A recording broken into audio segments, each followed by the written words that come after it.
एक सुंदर, पढ़ी लिखी और प्यार से पली बड़ी एक ऐसी लड़की की कहानी मैं आज आपको बताने वाला हूँ। ये घटना जिसका जिक्र मैं आज इस वीडियो में करूँगा, हो तो गए काफ़ी वर्ष, पर ये वास्तव में एक झकझोर देने वाली घटना थी। जब मैंने ज्योतिष नया नया सीखा ही था और मैं प्रैक्टिस करना आरंभ ही किया था। आज मैं जो स्टोरी आपको ये बताने जा रहा हूँ वो ऐसे परिवार की कहानी है जिसे मैं बहुत करीब से जानता था। कहानी का शीर्षक है, ऐसा उस लड़की ने क्यों किया। जो भी मैं आपको बात बताऊंगा, जो भी मैं आपको समझाने की कोशिश करूंगा, वो मैं रियल केस स्टडी से कर रहा हूँ, यानी कि उस लड़की की जन्म पत्रिका से मैं करने जा रहा हूँ। साथ में चर्चा करूँगा माता पिता कहाँ पर एक बड़ी गलती खा जाते हैं और एक अच्छे भरे परिवार में, सुसंस्कृत परिवार में, धनवान परिवार में, संस्कारवान परिवार में क्या कारण होता है कि एक अच्छी खासी लड़की प्रेम के जाल में फंस जाती है और अपना जीवन अपने हाथों से ही तबाह कर बैठती है। जी हाँ, मैं ये जो घटना बताने जा रहा हूँ, वैसे तो ये 20 साल पुरानी लगभग घटना है। ये जो लड़की जिसकी मैं कुंडली आपको दिखा रहा हूँ, ये तुला लगन की कुंडली है, लिब्रा असेंडेंट साइन। लगन का स्वामी चतुर्थ भाव में बैठा हुआ है। बहुत ही अच्छी बात है। मैं साथ साथ में आपको ज्योतिष के सूत्र भी बोलता जाऊंगा। ध्यान से समझिए, जब भी लगन का स्वामी केंद्र स्थान में या त्रिकोण स्थान में होता है, और उससे भी ज़्यादा अच्छी बात यह है अगर ये इन स्थानों में से अगर स्वग्रही हो जाए, ग्रह मूल त्रिकोण राशि में हो जाए या उच्च का हो जाए, ये मैं सबके लिए सामान्य सूत्र बता रहा हूं, तो ऐसा व्यक्ति काफ़ी बुद्धिमान होता है, पढ़ाई लिखाई में बहुत उत्तम होता है। घर परिवार भी ऐसे लोगों को अच्छा ही मिलता है।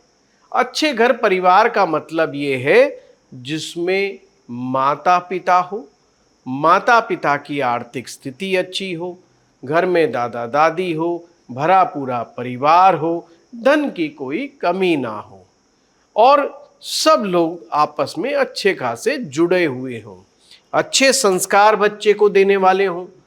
तो ये लगन का स्वामी जब भी केंद्र त्रिकोण में बैठता है, व्यक्ति भी खुद काफी गुणवान होता है। लग्नेश जब भी केंद्र त्रिकोण में बैठे, इसे ज्योतिष में बड़े अच्छे दृष्टिकोण से देखा जाता है। पर कभी कभी हम ये चीज सिर्फ जल्दबाजी में आधे अधूरे मन से देख करके पूरा विश्लेषण नहीं करते। जब भी किसी निष्कर्ष पर पहुंचा जाए तो उसको पूरा डिटेल में जांच परख कर लेना बहुत जरूरी होता है। लगन का स्वामी शुक्र यहाँ पर बैठा है चतुर्थ भाव में और किसी भी तरह के पाप ग्रह के असर से वंचित है, यानी कि किसी भी प्रकार का कोई पाप ग्रह का असर लग्नेश पर नहीं है। जब भी आपको ये सब देखना हो, गहराई में जा कर के ये D1 का चार्ट जो है, इसमें जा करके फिर आप सीधा D9 पर जाए।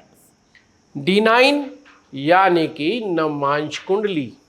अब नवमांश कुंडली की तरफ अगर एक बार नजर मारें तो क्या आता है कि शुक्र ग्रह 12वें भाव में सूर्य के साथ बैठा है। दो बातें मैं बताऊंगा।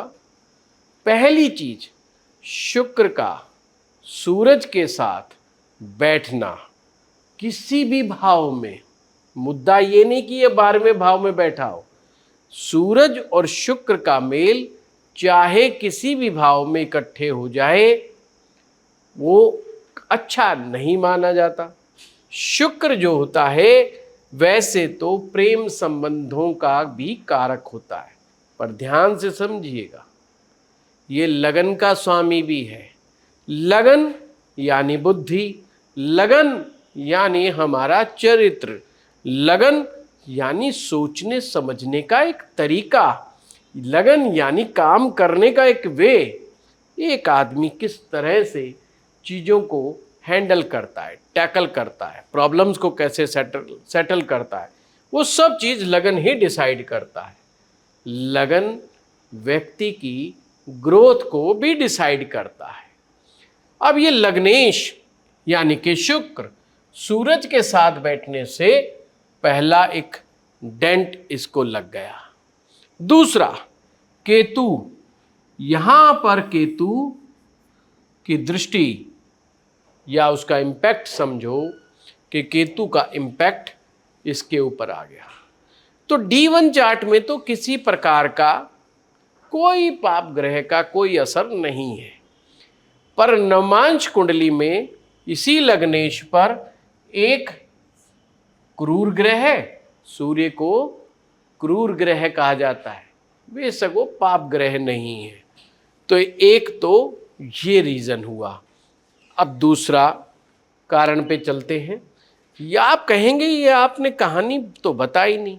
कहानी इतनी है कि ये लड़की अच्छे परिवार में अच्छी पढ़ी लिखी है, पर इसने एक उम्र पर आकर के अपने ही किसी जान पहचान वाले लड़के से, जो कि उससे एजुकेशन में बहुत बहुत पीछे था, ये लड़की हायर एजुकेटेड है, यानी कि इसने MA किया हुआ है, और लड़का जस्ट आधा भी नहीं कह सकते, सुना था 8वीं फेल है। उसने उस लड़के को पसंद किया। लड़के के आर्थिक हालात भी कोई अच्छे नहीं, लड़की के कंपैरिजन में न घर अच्छा, न आर्थिक हालात अच्छे, और ना ही लड़के के पास कोई किसी प्रकार का रोजगार का साधन। ऐसे तैसे करके इधर उधर से थोड़ा बहुत मेहनत मशक्कत करके बहुत थोड़ा बहुत कमा लेता था। इससे ज़्यादा कोई सिक्योर, स्टेबल और एक रेस्पेक्टेड इनकम का कोई सोर्स नहीं था, इधर उधर वाला ही सोर्स ज़्यादा था। तो जब ये हमारे सामने चार्ट आया तो ये चीज़ मुझे काफ़ी हद तक स्पष्ट आ रही थी, पर मैं एक जगह गलती खा रहा था। वो गलती क्या है वो भी बताऊं, क्योंकि ये कुंडली मेरे शुरुआती दिनों के अंदर थी। क्योंकि जब मैं ये देखता था कि लगन का स्वामी चतुर्थ भाव में बैठा है तो मैं उसकी बड़ी प्रशंसा करता था, और ऊपर से गुरु जैसा ग्रह लगन पर बैठा था। तो उनके घर वालों ने कहा, अरे पंडित जी ये तो बड़ा भारी दिक्कत हो गया, लड़की उस लड़के के प्रेम चार में फंस गई है और ये घर छोड़ करके निकल गई है। खैर लंबा ना खींचते हुए सीधा बताओ, उन्होंने प्रेम विवाह कर लिया, और प्रेम विवाह कर लिया, पर आज तक टिल डेट इस लड़की के आर्थिक हालात नहीं सुधरे, और ये लड़की एक बहुत ही नॉर्मल सा जीवन व्यतीत कर रही है। संघर्षों से भरी हुई इसकी कहानी है। तो मैं जब भी कभी पुरानी यादों में जाता हूँ तो ऐसी कुंडलियों पर देखता हूँ, उसमें मुझे मेरी गलतियाँ भी साथ में दिखाई देती हैं। उस समय जब बहुत से सूत्र नहीं थे, उस समय बल्कि 20-25 साल पुरानी बात है, एग्जैक्ट मुझे ईयर तो याद नहीं आ रहा, बट उस समय मैं जॉब करता था कंपनी के अंदर। तो मैं इतना ज़्यादा उसमें बहुत ज़्यादा मंझा हुआ नहीं था, पर बेसिक सूत्र समझते, पर वो सूत्र काफी गलत साबित हुआ कि लगन का गुरु हजारों दोष कुंडली के दूर कर देता है। क्योंकि ये बात इसलिए है, हो सकता है ऐसा हो सकता था, पर 20-25 साल बाद भी इस लड़की का जीवन बड़ा ही आपको बता ही दिया मैंने कि कोई खास बढ़िया वाला नहीं है। तो फिर इस गुरु ने क्या किया? ये लड़की पढ़ाई लिखाई में भी बहुत अच्छी थी, नॉलेजेबल है, बहुत बढ़िया, एक्सीलेंट, टैलेंटेड लड़की, क्योंकि मैं भी जानता था। फिर क्या हुआ ऐसा कि इसने ऐसा फैसला कैसे ले लिया, जबकि ये जानती थी कि इसका परिवार इसके लिए एक अच्छा परिवार ढूंढ रहा है, और जैसा कि ये लोग रेपुटेटेड लोग थे तो डेफिनेटली उसको अच्छा परिवार मिल भी जाता, कोई ऐसा मारा मारी नहीं। और मैं फिर बार बार कह रहा हूँ, रंग रूप में भी अच्छी थी, ये नहीं कि कोई किसी प्रकार की कमी देखने में लगी हो। पर बाद में समझ में आया, जब मैं काफ़ी स्टडी किया, ज्योतिष के क्षेत्र में आगे बढ़ा, तो पता चला ये तुला लगन वालों के लिए गुरु तो अच्छा होता ही नहीं। मतलब अच्छे का मतलब ये है कि तुला लगन में जो इसका जो गुरु जो स्वामी है वो तीसरे भाव का स्वामी है और छठे भाव का स्वामी है। तीसरे और छठे भाव का स्वामी जब भी लगन पर आता है, ये ध्यान से समझिएगा, तीसरे भाव का स्वामी लगन पर आ जाए तो बिना मतलब का स्ट्रगल आदमी क्रिएट करता रहता है, बिना मतलब की मेहनत मशक्क़त में लगा रहता है, जिसका कोई खास उसे रिजल्ट्स आता नहीं है। जीवन में स्थिरता में भी कमी होती है। छठे भाव का स्वामी जब लगन पर जाता है, छठा भाव यानी कि शत्रु भाव, एनिमी वाला भाव, छठा भाव को विश्लेषण का भाव भी कहते हैं। खैर, ये विख्यात है शत्रु भाव के नाम से, रोग भाव के नाम से। जब इस स्टेज लगन पर आते हैं, यानी कि दिमाग के ऊपर छठे भाव का प्रभाव हो गया, तो ऐसे व्यक्ति के चांसेस हैं बीमारियां बहुत ज़्यादा सामना करना पड़ता है। तो डेफिनेटली इस लड़की को आज की डेट में बहुत तरह की बीमारियां हैं और कोई बहुत ज़्यादा उम्र भी नहीं है। बीमारियों का हो गया, बिना मतलब के को ये कोई ना कोई ऐसा डिसीजन ले बैठते हैं जिससे ये अपने शत्रु खुद डेवलप करते रहते हैं। इसने भी यही हुआ, इसका परिवार ने त्याग कर दिया मीन्स उससे कोई संबंध नहीं रखा कि तुमने हमारी मर्जी के खिलाफ शादी कर ली और ऐसे परिवार में कर ली जो परिवार उनकी स्थिति के बराबर तो छोड़ो बहुत बहुत नीचे था। इस करके सभी ने गुस्से में आकर के परिवार ने इनसे नाता तोड़ लिया। ये सूत्र ध्यान से समझना, हमेशा ध्यान रखना कि लगन पर जो भी ग्रह बैठा हो उसको लगन क्या समझता है, ये समझना महत्वपूर्ण है।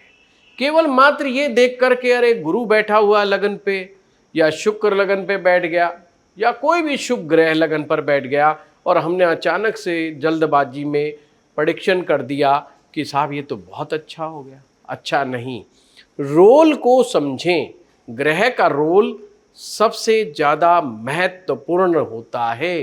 तो अतः इसमें गुरु तुला लगन वालों के लिए पापक प्रभाव लिए हुए ग्रह होता है। इसलिए बुद्धि पर बैठ करके भी उसने सही डिसीजंस नहीं लेने दिया और एक छोटी उम्र में, छोटी उम्र तो नहीं कहूँगा, उम्र तो ठीक ही हुई थी, 24-25 साल की एज थी वो, बट उसमें उसने जल्दबाजी में ऐसा कुछ निर्णय लिया। उस समय परिवार की बड़ी किरकिरी हुई और समाज में भी बड़ा परिवार वालों को बड़ा नेगेटिव देखना पड़ा। उस विषय पे चलो हम बात नहीं करेंगे। आज का ये विषय था कि भाई वो ऐसा क्यों कर गई। अब हम आते हैं 7th हाउस पर, सप्तम भाव, विवाह का भाव। सप्तम भाव का स्वामी यहाँ पर मंगल है और मंगल कुंडली के 12वें भाव में बैठा है। अगेन अपने से षडाष्टक, षडाष्टक कैसे गिनेंगे, यहाँ से गिनो, 1 2 3 4 5 6, 7वें से छठा और 12वें से 7वां जो है वो 8वां है। अगर आप यहां से गिनोगे तो 8 आ जाएगा। इसे बोलते हैं षडाष्टक योग। सप्तमेश जब भी षडाष्टक योग बना के बैठता है तो उसे मैरिज के लिए अच्छा नहीं माना जाता। यानी कि ऐसे व्यक्ति को अपना मनपसंद या मनचाहा जीवन साथी नहीं मिल पाता।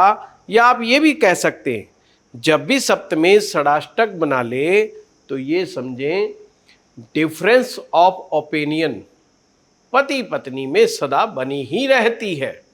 चलो ये तो छोटी छोटी बात पति पत्नी में तो होता ही रहता है, पर यहां पर शनि बैठे हैं, यानी विवाह का जो लॉर्ड है उसके साथ शनि बैठे हैं। शनि में वैराग्य की पावर होती है, सेपरेशन की पावर होती है, पर हम ऐसे नहीं कह सकते ना कि शनि में वैराग्य है तो या सेपरेशन है तो साहब ये हो गया ना। रोल को समझना जरूरी है। रोल यहां पर 4th का लॉर्ड है ये एंड 5th का लॉर्ड, चतुर्थ यानी सुख, पंचम यानी कि प्रेम। ये समझना बहुत जरूरी है, हैरान कर देगा। शनि के पास जिम्मेवारी है इसे प्रेम देने की और सुख देने की, पर शनि जो है अगर यहां पर देखे पंचमेश यानी कि प्रेम देने की जिम्मेवारी देने वाला ग्रह शनि, वो भी अपने से षडाष्टक बना के बैठा हुआ है। विवाह का ग्रह षडाष्टक बना के बैठा है, प्रेम का ग्रह षडाष्टक बना करके बैठा, और दोनों एक साथ मिल गए। सूत्र अगला याद रखें, जब भी 5th का लॉर्ड और 7th का लॉर्ड दोनों एक साथ कुंडली में कहीं पर इकट्ठे हो जाएं, ये प्रेम विवाह का योग है। प्रेम विवाह का योग है। मंगल इस कुंडली में मार्केश भी है, यानी कि मार्केश मंगल शनि के साथ यानी कि प्रेम के ग्रह के साथ बैठा। आप एक ही योग को अलग अलग एंगल से समझ सकते हैं, केवल एक ही एंगल देखना जरूरी नहीं, अलग अलग एंगल से कि यार ये पंचमेश मार्केश के साथ बैठा है, पंचमेश सप्तमेश के साथ बैठा है। इस तरीके से आप चीज़ों को समझेंगे तो और गहराई समझ में आपको आती चली जाएगी। ये प्रेम विवाह का योग बन ही रहा था इस जन्म पत्रिका में। ये बात मुझे उसी दिन पता चली, मैंने इनके परिवार वालों को बोला ये लड़की प्रेम विवाह करेगी, तो चूंकि परिवार के संस्कार ऐसे थे, परिवार बड़ा था, तो सभी जनों ने कहा कि ऐसा कुछ नहीं होता। लड़की से भी पूछा गया, उसने भी साफ मना कर दिया कि ऐसा कुछ नहीं है जैसा कि मेरे बारे में कहा जा रहा है। चलो हमें भी इत्मीनान हुआ कि जब इतना अच्छा परिवार है, इतनी सब बातें हैं, तो हो सकता है ये ना चीज काम करे, क्योंकि सूत्र तो हमारे भी उस समय पक्के इतने नहीं थे, तो पूरा तो कॉन्फिडेंस था नहीं आज की तरह। तो हमने कहा भाई चलो ऐसा भी हो सकता है। दिमाग में आया भाई गुरु की 7वीं दृष्टि पड़ रही है, और गुरु की दृष्टि है तो बहुत ही बढ़िया डिसीजंस लेगी ये, विवाह तो इसका अच्छा होगा क्योंकि गुरु की दृष्टि है। पर यहाँ पर वो बातें लगभग गलत गई। एक ही बात छोड़ करके एक बात बिल्कुल सटीक थी कि इस लड़की ने प्रेम विवाह किया। अब कमाल की बात है, प्रेम विवाह करना कोई बुरी चीज़ नहीं है। विवाह करने का एक तरीके दो ही हैं हमारे देश में, तो प्रेम विवाह करो या अपना वैदिक विवाह यानी कि हमारी अरेंज मैरिज कर ले। हाँ, एक तरीका और भी कह सकते हैं कोर्ट मैरिज, पर कोर्ट मैरिज तो वही करते हैं लगभग जो प्रेम विवाह करते हैं। खैर, तो दो ही प्रकार के विवाह हैं, तो चलो प्रेम विवाह में कोई दिक्कत नहीं। ये लड़की अपने घर से एक दिन कुछ सामान ले करके और कुछ और चीज़ें ले करके, रुपया पैसा टाइप, और घर से क्विट कर जाती है। और जब ये क्विट करके गई तो उस समय दशा, विचारणीय दशा, राहु की महादशा चल रही थी। राहु की महादशा चल रही थी। मैं अक्सर कहता हूं कि राहु की महादशा इंसान को मति भ्रम देती है, इल्यूजन देती है और अनडिसाइसिवनेस देती है। राहु में एक और खासियत है, परंपराओं को तोड़ने की। राहु की महादशा ने परिवार की परंपराओं को छिन्न भिन्न कर दिया, क्योंकि इनके खानदान में किसी ने भी ऐसा नहीं किया था, आज तक नहीं किया है। राहु बैठा है इस लड़की का नवम भाव में। नवम भाव का राहु है जो पारिवारिक परंपराओं को तोड़ करके या लिमिट को क्रॉस करता है या अपनी सीमाओं का बंधन को तोड़ देता है और आगे बढ़ जाता है अपने मन के अनुसार। इसी राहु का इम्पैक्ट लगन पर भी पड़ रहा था। इसी राहु का इम्पैक्ट पंचम भाव प्रेम पर भी पड़ रहा था और इसी का इम्पैक्ट थर्ड हाउस पर भी पड़ रहा था। थर्ड हाउस से हम देखते हैं विवाह की शुरुआत, पंचम से देखते हैं हम प्रेम, लगन से देखते हैं हमारे सोचने का तरीका। जब राहु का अपना इम्पैक्ट बुद्धि पर होता है तो व्यक्ति काफी हद तक विद्रोही हो जाता है।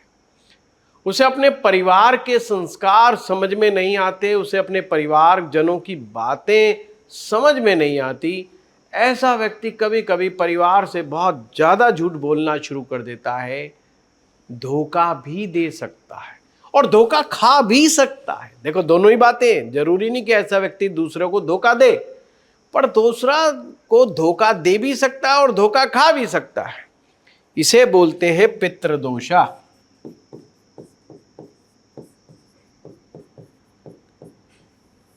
यह पितृदोष भी यहां पर बन रहा है। पितृदोष ने भी काफी हद तक इस मैटर में काम किया। खैर, जब अंतरदशा थी किसकी थी, आप हैरान होंगे। मैं एक बार ये सारा हटा देता हूं। राहु की महादशा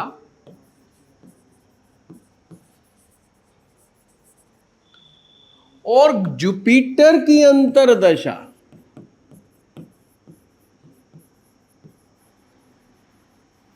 हुई ना हैरानी। गुरु की अंतरदशा में इस लड़की ने ऐसा स्टेप उठाया। आप कहेंगे पंडित जी आप कहना क्या चाहते हैं, लड़की का कसूर क्या था? कसूर मात्र इतना था कि इस लड़की ने अपने परिवार में किसी को नहीं बताया कि ये प्रेम विवाह करना चाहती है। ये सबसे बड़ा इसका कसूर था। शायद अपने परिवारजनों को बताती तो हो सकता है आप में से बहुत लोग कहेंगे कि परिवार वाले फिर नहीं मानते। हाँ, यही बात लड़की को भी शक था कि परिवार नहीं मानेगा, क्योंकि शादी के बाद ये लड़की फिर से मेरे पास आई थी। इसने यही सेम बात कही कि परिवार नहीं मानता। मैंने भी यही क्वेश्चन किया, लव मैरिज करना बुरी चीज़ नहीं, पर आपको परिवार को तो साथ लेना चाहिए था। आज परिवार तुमसे बहुत नाराज है। खैर, इसने परिवार से नहीं बताया। उस समय ग्रह का दुष्प्रभाव इतना चल रहा था और कोर्ट कचहरियाँ सौ तरह के झगड़े साथ में खड़े हुए। तो ये सोचने में मजबूर करता है। चलो, राहु की तो बात समझ में आती है, राहु ऐसे काम कराने का प्रख्यात है, पर गुरु तो लगन पे बैठे हुए हैं, जो कि 1000 से ज़्यादा दोषों को दूर करने की क्षमता रखते हैं। फिर ऐसा यहाँ पर क्या हुआ? इसीलिए मैं जब भी अपने स्टूडेंट्स को पढ़ाता हूँ तो मैं कहता हूँ सूत्र को पूरा सीखो। जब हम पूरी तरीके से नहीं सीखते तो गलतियां होने के चांस बहुत ज़्यादा हो जाते हैं। हाँ, अभी मेरा एक कोर्स आ रहा है, आर्ट ऑफ प्रेडिक्शन। ये कोर्स जो आ रहा है ये उन्हीं लोगों के लिए है जो सूत्र को पूरे ढंग से सीखना चाहते हैं, कंप्लीट पॉइंट ए से लेकर जेड तक वो चीज़ सीखना चाहते हैं जिसमें हम प्रेडिक्टिव टेक्निक्स के बारे में बात करेंगे, जैसे अभी मैं बात कर रहा हूँ। अब हमने अगर गुरु को यहां तक देख लिया तो गलती हो जाएगी। गुरु को जब तक नवमांश में नहीं देखेंगे, जब तक नहीं समझ में आएगा। गुरु यहां देखा तो नवमांश में नीच राशि में बैठा है, मकर राशि, यानी कि नीच राशि गुरु की। सूत्र याद रखिए, ये प्रेडिक्टिव सूत्र है। नवमांश कुंडली में जो ग्रह नीच का हो जाएगा वो नीच के ही परिणाम देगा, चाहे वो D1 चार्ट में उच्च का ही क्यों ना हो। समझ में आई? अब एक सूत्र और समझिए।